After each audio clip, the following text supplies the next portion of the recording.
Assalamualaikum warahmatullahi wabarakatuh.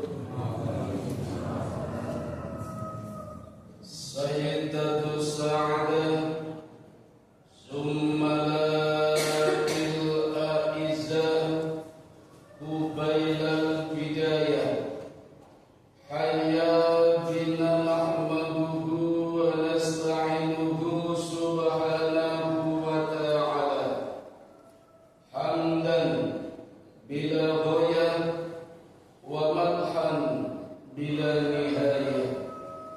Ashhadu an la ilaha illallah wahdahu la syarika lahu wa ashhadu anna Muhammadan abduhu wa rasuluhu la nabiyya ba'dah.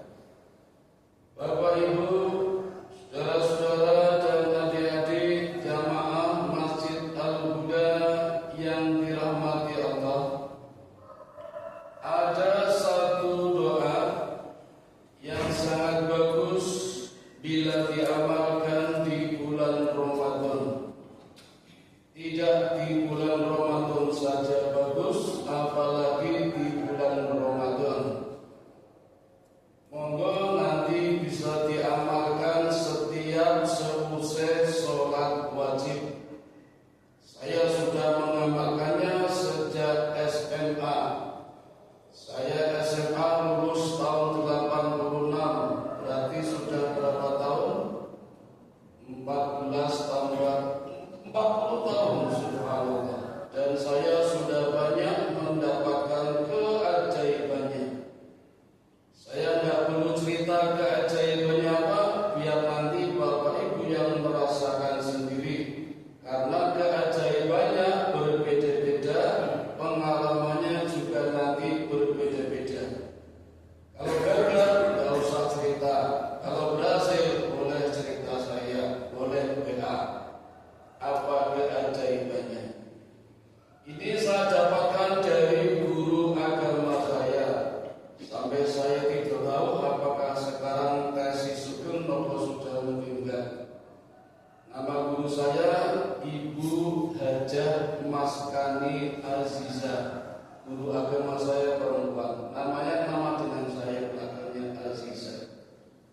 Doanya begini Bapak Ibu. Allahumma ja'alni syakura. Monggo ikuti. Oh, cerdas dia. Langsung hafal. Biasanya ada gereja Allahumma, saya ulangi, Allahumma ja'alni syakura waj'alni sabura. Saya ulangi, Allahumma ja'alni syakura waj'alni sabura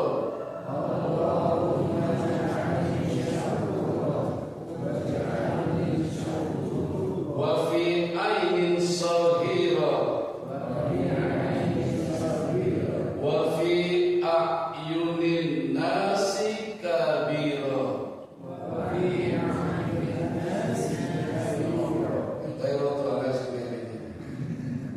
Wa fi ainin saghira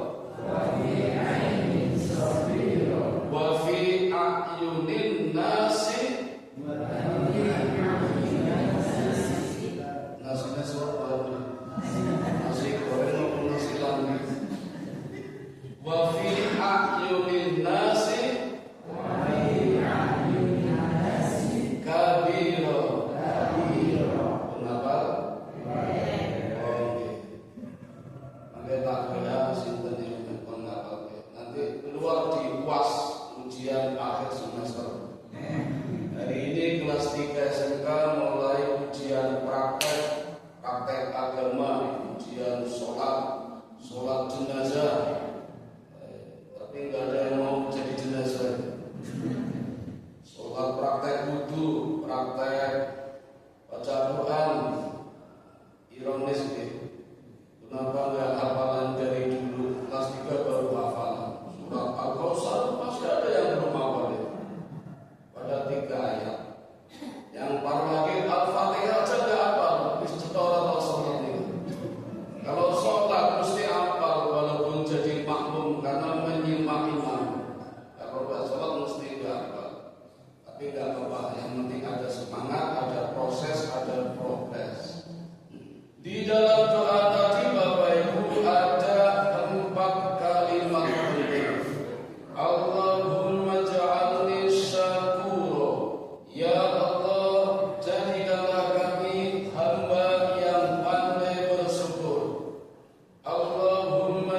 al-nisaburo, jadikanlah kami hamba yang sabar. Wa fi a'yunin nasi, jadikanlah kami hamba yang tawadu, hamba yang dalam pandangan diriku aku ini adalah kecil. Wa fi a'yunin nasi kabiro, yang ketiga tadi wa fi ainin shaghira, yang keempat wa fi a'yunin nasi kabiro, dan jadikanlah kami hamba yang berjiwa besar. Kita lihat yang pertama dulu. Ya Allah, jadikanlah kami hamba yang pandai bersyukur. Di sini kalimatnya jadikanlah kami hamba, bukan jadikanlah aku, bukan jadikanlah saya, tapi jadikanlah hamba. Allahumma ja'alni, jadikanlah aku hamba, jadikanlah saya hamba. Jadi ada hambanya. Syukur-syukur Bapak Ibu panjenengan ikhlas mendoakan orang lain. Jadi kalimatnya Allahumma ja'alna, ya Allah jadikanlah kami. Kalau tadi kan jadikanlah saya. Bapak Ibu kalau di rumah berdoanya jamaah maupun dewe-dewe. Di rumah boleh berjamaah tapi sholat sunnah. Dan Bapak Ibu kalau berdoa sebaiknya paham dengan doa itu. Memang lebih utama pakai bahasa Arab, tapi kalau tidak paham juga sama saja. Mendingan pakai bahasanya sendiri, bahasa Indonesia maupun bahasa Jawa, yang penting paham. Bahayanya kalau Bapak berdoa pakai bahasa Arab, Ibu di belakangnya nggak paham. Ketoi hebat pakai bahasa Arab, jebul artinya ya Allah berikanlah kami istri muda. Ayo, maka ibu berhak bertanya, Pak dengan apa ya Pak? Bukan di bahasa Indonesia, coba bahasa Arab apa orang dong? Jebul doanya minta istri muda kalau 3 bulan, wah bahaya. Dan sebaliknya, maka nanti Bapak Ibu sebaliknya juga begitu. Dengan pakai bahasa Arab, apa artinya apa ya Pak? Artinya apa Ibu? Timbang kleru, maka didengar malaikat jadi serius itu.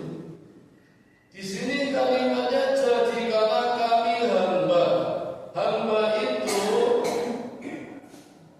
apa ya? Kalau cuma aku saya itu nggak ada apa-apanya Bapak Ibu. Kalau hamba itu terima beres, apa saja Allah berikan. Contohnya Nabi kita Muhammad sallallahu alaihi wasallam dalam peristiwa Isra wal Mi'raj, subhanalladzi asra bi abdihi, Maha suci Allah yang telah memperjalankan hambanya. Yang memperjalankan Allah namanya terima beres. Tapi kalau aku, kalau saya berangkat sendiri, berat Bapak Ibu. Cobain jenengan teng Jakarta berangkat sendiri, mlaku nopo mlayu, nopo ngangge Honda, nopo motor, remuk Bapak Ibu.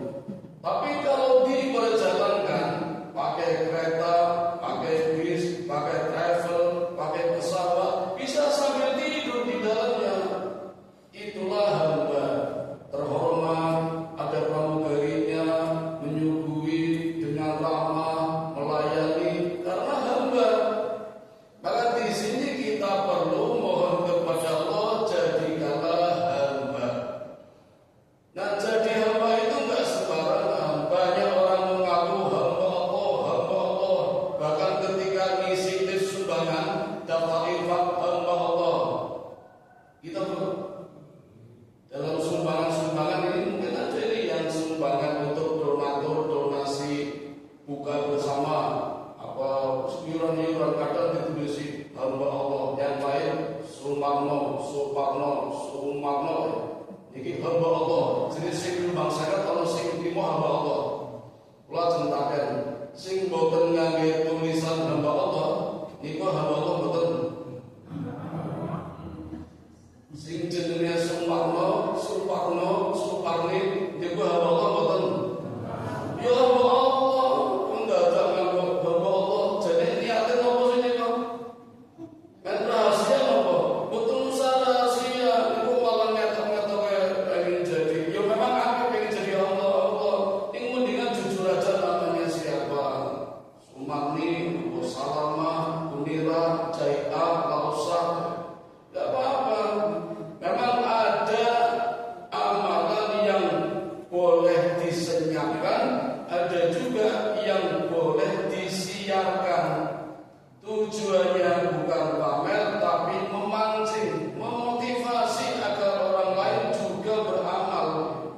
Ini namanya syiar. Jadi ada yang boleh disiarkan, ada yang memang disenyapkan biar amalannya tidak habis. Ada investasi buat besok di akhirat. Jadi yang penting niatnya Bapak Ibu. Wong iso ditebak kok nomor 16 Allah apa tulisan ini? Apa tulisan Bapak Ibu? Selanjutnya Bapak Ibu, tidak cuma sekedar hamba, tapi menjadi hamba yang pandai bersyukur. Pandai bersyukur artinya rajin menyatakan, memuji kepada Allah atas nikmat-nikmat Allah yang diberikan kepada kita yang sungguh sangat banyak, yang saking banyaknya sulit dihitung, bahkan tidak bisa dihinggakan. Wa in ta'uddu ni'matallahi la tuhsuha. Komputer, kalkulator, HP tidak bisa menghitungnya jumlah nikmat yang Allah berikan kepada kita, saking banyaknya. Nafas misalnya Bapak Ibu, sejak kita bayi sampai sekarang tak terhitung nilainya. Bahkan ketika masih bayi merah, itu saat yang paling rawan dan riskan. Orang tua kalau tidak suka bisa saja membunuh anaknya sendiri, karena memang bayi ketika itu lemah, tapi Allah selamatkan dengan kasih sayang. Bayi itu masih bisa bernafas. Coba kalau dihitung sampai sekarang berapa nilainya dibandingkan dengan tabung gas yang ada di rumah sakit. Bukan tabung gas melon, oksigen itu loh bro. Kan ada yang kalengan, ada yang tabung kecil, ada yang tabung besar. Terutama pas COVID dulu itu, wah banyak mahal itu. Sehari saja berapa? 1 tabung. Sekarang sudah 60 tahun bisa bernafas gratis, bukan bayar nih kamu. Allah hanya menuntut bersyukur, minimal membaca alhamdulillah. Tapi ya kadang masih ada yang abot, ada yang berat, tidak mau bersyukur. Itu baru nafas. Rambut Bapak Ibu itu juga nikmat yang harus kita syukuri. Coba kalau nggak ada rambut, kepanasan, letak sirai, udanan, adem, rambut itu baru rambut yang di atas. Rambut yang mana lagi? Banyak. Itu ada fungsinya, biar tidak langsung masuk benda-benda masuk ke dalam tubuh lewat pori-pori, tapi ada pelindungnya rambut-rambut. Ada yang panjang, ada yang pendek, warna-warni. Belum yang lain apa saja yang ada di dalam organ tubuh kita patut kita syukuri. Belum nanti yang di luar-luar. Bentuknya, jumlahnya harus kita syukuri. Alhamdulillah, hidung saya keset misalnya, perlu disyukuri. Ambekannya irit dan lubangnya 2. Coba kalau lubangnya 1 nanti jadi masalah, tambah lubang juga jadi masalah. Itu harus kita syukuri. Kuping, jarane wong Jawa kakuning jempiping. Iki to. Enggak kaku banget. Coba kaku kayak besi, runcing, bantalnya tuh dedel kabeh. Bikin lembe kuping, lambe juga begitu, dan seterusnya. Nah ini hal-hal yang sifatnya musayyar, pemberian dari Allah.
hujan mesti dolame do nyebut kodok. Terus kita sing wonten kodok mboten. Dunia tes ini. Kalau kali itu wonten pipitan.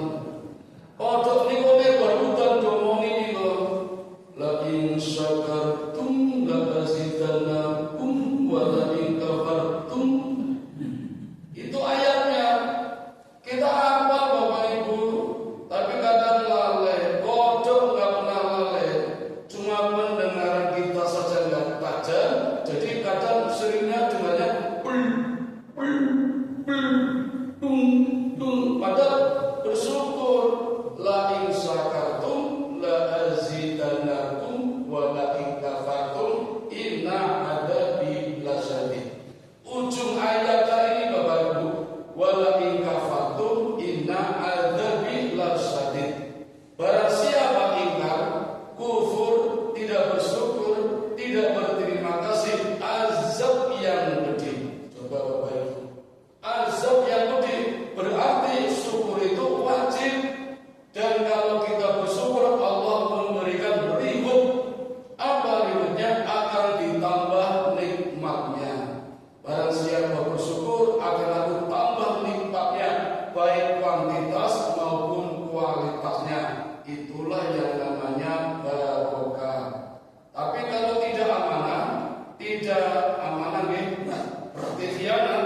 Wow, nanti jadi musibah. Jadi syukur bisa menjadi barokah, bisa menjadi musibah. Pilih budi, nggak usah pilih, harus barokah. Kalau pilih nanti pilih musibah, ambruk semua Bapak Ibu. Maka tadi Bapak Ibu, sampai di sini dulu saya hentikan, tidak terlalu lama. Insya Allah di pertemuan berikutnya dengan tinggal pilih mau materi tentang barokah nopo musibah. Tapi masih kaitannya dengan syukur. Mudah-mudahan ada manfaatnya. Mohon maaf kalau ada kekeliruannya. Demikian yang dapat kami sampaikan. Tolong doa tadi dihafalkan, diamalkan. Tidak juga enggak apa-apa, saya sudah amalkan kok. Tapi kalau panjenengan mengamalkan, kita tunggu apa keajaibannya. Amin ya rabbal alamin. Mari kita tutup dengan doa kifaratul majlis. Subhanakallahumma wa bihamdika